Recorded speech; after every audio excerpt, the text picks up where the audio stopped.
Question number 31 में आपको बोला जाता है क्या कि show that the function defined by f of x is equals to cos x square is a continuous function. ये कॉन्टिन्यूस फंक्शन ही आपको दिखाना है। कॉस ऑफ एक्स स्क्वायर एक कॉन्टिन्यूस फंक्शन है। ठीक है बच्चों, तो हमने आपको ये शुरू में इंट्रोडक्शन दे दिया था। थ्योरम नंबर 2 यहाँ पर हम फिर से आपको रिवाइज करा दें क्या कि अगर आपके पास एफ और जी दो रियल वैल्यूड फंक्शन मतलब जिसके इनपुट और आउटपुट कैसे हों, रियल, मतलब डोमेन और रेंज दोनों रियल होती हैं, सच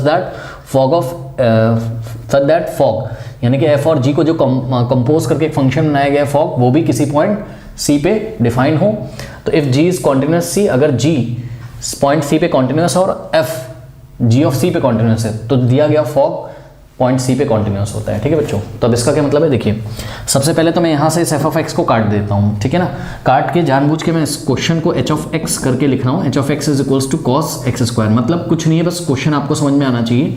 ठीक है स्टूडेंट्स, क्योंकि यहाँ डेफिनेशन में हमने एफ और जी का यूज़ किया है, तो हमने आपको पहले बताया था ये जो बाहर वाला फंक्शन होता है ये होता है f of x according to definition. ठीक है, अब बच्चे बोलेंगे कि एग्जाम में अगर ऐसा आ गया एफ ऑफ एक्स लिख के तो हम क्या करेंगे, तो उसका भी मैं आपको तरीका बता दूंगा, कोई दिक्कत नहीं है। सुनो, ये जो बाहर लिखा होता है ये क्या होता है, एफ ऑफ एक्स, यानी कि एफ ऑफ एक्स बाहर वाला फंक्शन होता है एफ ऑफ एक्स, तो ये हो गया कॉस, बाहर वाला फंक्शन क्या है कॉस, ठीक है कॉस एक्स, और अंदर वाला जो फंक्शन होता है वो होता है क्या आपका जी ऑफ एक्स। ठीक है बच्चों, तो अगर मैं आपसे बोलूँ कि आप फॉग निकालो, एफ ऑफ जी ऑफ, आप फॉग निकालो, फॉग निकालने का मतलब समझते हो बच्चों, फॉग निकालने का मतलब होता है f of g of x होता है। ठीक है, इसका मतलब क्या कि जो फंक्शन एफ था उसमें जहाँ जहाँ एक्स आ रहा है वहाँ आप क्या रखोगे जी ऑफ एक्स, तो फंक्शन एफ ऑफ एक्स क्या था कॉस एक्स, कॉस, और एक्स की जगह आप क्या रखोगे जी ऑफ एक्स। ठीक है बच्चों, ये बात होती है। एफ ऑफ एक्स क्या था कॉस एक्स, तो जैसे हम आपसे बोले एफ ऑफ 1 निकालो तो एक्स की जगह आप 1 पुट करोगे, तो अगर हम आपसे बोलें f of g of x निकालो तो फंक्शन एफ में जहाँ जहाँ एक्स आ रहा है वहाँ आप क्या रखोगे जी ऑफ एक्स, तो कॉस एक्स, एक्स की जगह हम क्या रखेंगे जी ऑफ एक्स। बस अब कोई दिक्कत नहीं है, ध्यान से चेक करिए, cos of g of x. ठीक है, जी ऑफ एक्स क्या है, जी ऑफ एक्स खुद ही एक्स स्क्वायर है, यहाँ से चेक करिए तो यहाँ हो गया एक्स स्क्वायर। इस तरीके से मैंने आपको दिखाया किस तरीके से फंक्शन एफ और फंक्शन जी को कंपोज करके एक नया फंक्शन बनाया गया जिसका नाम फॉग है, f of g of x इसको हम पढ़ते हैं। ठीक है, तो ये हमने आपको दिखा दिया। अब डेफिनेशन आइए मैच कराइए, कह रहा है कि f and g are two real valued function. ठीक है, चेक करो क्या एफ और जी क्या ये दोनों रियल फंक्शंस हैं, एफ और जी क्या रियल फंक्शंस हैं, रियल वैल्यूड फंक्शन है, हम बिल्कुल है। क्यों, क्योंकि कोई भी रियल नंबर अगर आप यहाँ एज अ इनपुट डालो, ठीक है, एक्स का वैल्यू आप कुछ भी डालो, रियल नंबर लाइन पे आप एक्स का वैल्यू कुछ भी डालो, ठीक है, तो फंक्शन एक ना एक वैल्यू पक्का देगा, और जो वैल्यू देगा वो भी रियल होगी, यानी कि इसका डोमेन इनपुट भी रियल है और आउटपुट यानी कि रेंज भी इसका क्या है रियल है। इसी तरीके से जो जी ऑफ एक्स है पॉलिनोमियल फंक्शन है, और पॉलिनोमियल फंक्शन का डोमेन रेंज दोनों ही रियल होता है, हमें पता है। इसके इनपुट आप कुछ भी दो रियल नंबर, तो ये आउटपुट जैसे 1 दिया तो आंसर 1 का स्क्वायर 1 आएगा, 2 दिया तो 2 का स्क्वायर 4 आएगा, 2.1 दोगे 2.1 का जो भी स्क्वायर आता है 4.4 वो आएगा, तो इस तरीके से। ठीक है, तो ये बात तो ठीक होगी। उसके बाद कह रहा है such that fog is defined at C, तो फॉग तो यही, फॉग क्या है कॉस एक्स स्क्वायर, जो क्वेश्चन में हमें दिया हुआ था। ठीक है, फॉग क्या किसी भी रियल नंबर के लिए डिफाइन है, सपोज कोई रियल नंबर सी है, सी बिलोंग्स टू रियल नंबर। ठीक है, तो कोई भी सी यहाँ अगर आप पुट करो बच्चों, कोई भी रियल नंबर अगर आप पुट करो तो मतलब जैसे मैं आपको बता रहा हूँ, मान लीजिए आप ये जो फॉग आया है ना आपका, फॉग ऑफ एक्स कितना आया आपका कॉस एक्स आया। ठीक है, तो यहाँ आप कोई भी रियल नंबर रखो, यानी कि आप फॉग ऑफ सी निकालो, फॉग ऑफ सी निकालो तो कॉस सी स्क्वायर, और सी स्क्वायर भी अगेन एक रियल नंबर होगा, यानी कि कॉस, और कॉस के आगे क्या आएगा, कॉस के आगे यहाँ आएगा एक रियल नंबर। ठीक है बच्चों, कॉस के लिए आएगा आगे यहाँ एक रियल नंबर, और वो जो रियल नंबर क्या होगा वो कोई नया नंबर नहीं, वो कॉस के लिए एंगल है रेडियन में। ठीक है, तो कॉस तो आपको हमेशा पता है, हमेशा किसी भी रियल नंबर के लिए डिफाइन होता है। ठीक है, तो कॉस हमेशा डिफाइन होता है, यानी कि F of G is defined for any real number C. तो देखिए F is defined for any real number C, ये बात भी ठीक होगी। तो कह रहा है if G is continuous at C, आपको अब चेक करना है क्या कि जी क्या है आपका, जी ऑफ एक्स क्या है आपका एक्स स्क्वायर। अब ये तो एक पॉलिनोमियल फंक्शन है, ठीक है ना, अब आपको चेक करना है कि कोई सी कोई रियल नंबर है, क्या ये जी ऑफ एक्स किसी रियल नंबर के लिए, सी बिलोंग्स टू रियल नंबर के लिए क्या ये कॉन्टिन्यूअस है, जी ऑफ एक्स क्या कॉन्टिन्यूअस है, बिल्कुल कॉन्टिन्यूअस है, एक पॉलिनोमियल फंक्शन है तो जी ऑफ एक्स कॉन्टिन्यूअस है।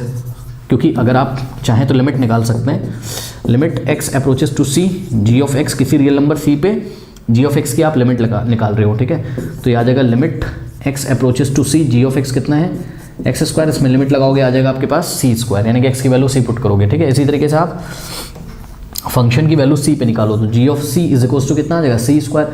तो आप क्या देखते हो, लिमिट भी क्या आ रही सी स्क्वायर और फंक्शन की वैल्यू पॉइंट सी पे भी क्या आ रही सी स्क्वायर। इसका मतलब ये जी ऑफ एक्स पॉइंट सी पे क्या है, डिफाइंड है। डिफाइंड भी क्या है, कॉन्टिन्यूस भी है। चलो छोड़ो उसे, ठीक है। ये देखिए ना, आगे बात अभी करी जाएगी। हाँ, यहाँ पे बोला तो है इन्होंने, if G is continuous at C, मतलब जी किसी पॉइंट सी पे कॉन्टिन्यूस है and F is continuous at G of C. सुनो मेरी बात, ये जो जी ऑफ सी आपने निकाला है, ये जो जी ऑफ सी आपने निकाला है, सी स्क्वायर आया है, सी स्क्वायर भी तो क्या है, एक रियल नंबर ही तो है। अरे भैया, किसी नंबर का स्क्वायर नंबर ही तो होगा, किसी रियल नंबर का स्क्वायर रियल नंबर ही तो होगा, ठीक है। तो सी स्क्वायर भी क्या है, एक रियल नंबर है। मतलब ये जो जी ऑफ सी आया था वो कितना आया था, सी स्क्वायर। तो इसी जी ऑफ सी की जो वैल्यू है, जैसे कि यहाँ सी स्क्वायर, तो इस जी ऑफ सी पे क्या होना चाहिए, फंक्शन f को कॉन्टिन्यूस होना चाहिए, ठीक है। तो ध्यान से चेक करिए, आपका f क्या था, आपका f क्या था, f ऑफ x क्या था आपका, f ऑफ x आपका क्या था, cos x था, ठीक है। तो ये जो g ऑफ c आया यानी कि c स्क्वायर आया है, ठीक है। तो c स्क्वायर कोई रियल नंबर होगा, लेट अस से k होता है, लेट अस से k होता है, ठीक है ना। तो limit x approaches to k f of x, ये कितना आ जाएगा, देखिए limit x approaches to k cos of x, इसमें आप लिमिट लगाओगे तो क्या हो जाएगा, ये हो जाएगा cos k, और फंक्शन की वैल्यू पॉइंट k पे निकालोगे तो f ऑफ k कितना आ जाएगा, f ऑफ k आ जाएगा cos k।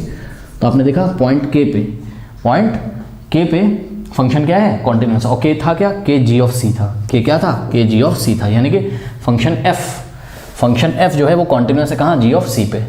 इतना सब कुछ अगर हो जाए तब हम बोल सकते हैं क्या, कि f of g is continuous at c, hence we can say that कि f of g is continuous. और f ऑफ g क्या था बच्चों, ये जो क्वेश्चन दिया था यही तो f ऑफ g था, hence f of g is continuous at x is equals to c, और c कोई रियल नंबर था। तो ये दिया गया फंक्शन क्या है, कॉन्टिन्यूस है। फिर से मैं आपको बता दे रहा हूँ, कोई फंक्शन दिया होगा, ये बाहर वाला फंक्शन f ऑफ x होता है, अंदर वाला g ऑफ x होता है। फिर आप फॉग बना के देख लो किस तरीके से बनेगा, फॉग होता है f of g of x, ठीक है।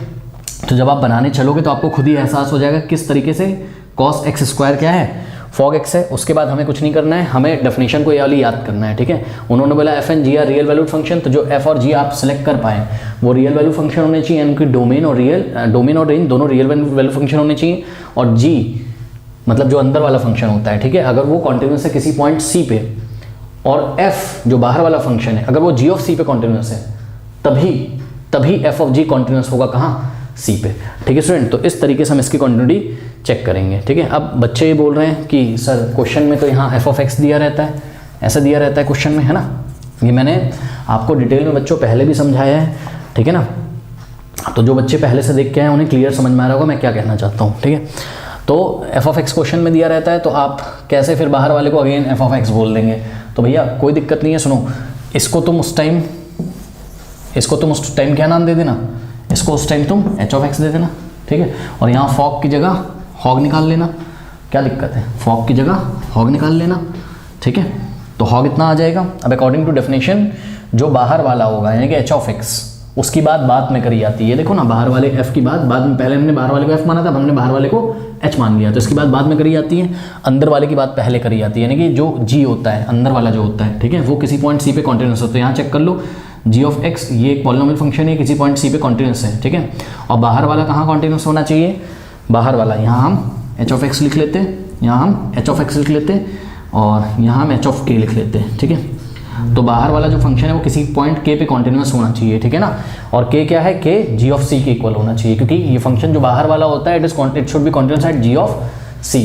तब फॉग को हम क्या बोलते हैं, कॉन्टिन्यूस, यानी कि फॉग की जगह हम हॉग बोल देंगे। ये h ऑफ g क्या है, कॉन्टिन्यूस है भैया, यही तो क्या है, h ऑफ g है, हॉग है, क्योंकि ये बाहर वाला cos क्या है, h ऑफ x है, और अंदर वाला x स्क्वायर क्या है, g ऑफ x है, ठीक है। आशा करता हूँ मैं समझाने में सक्षम हूँ बच्चों।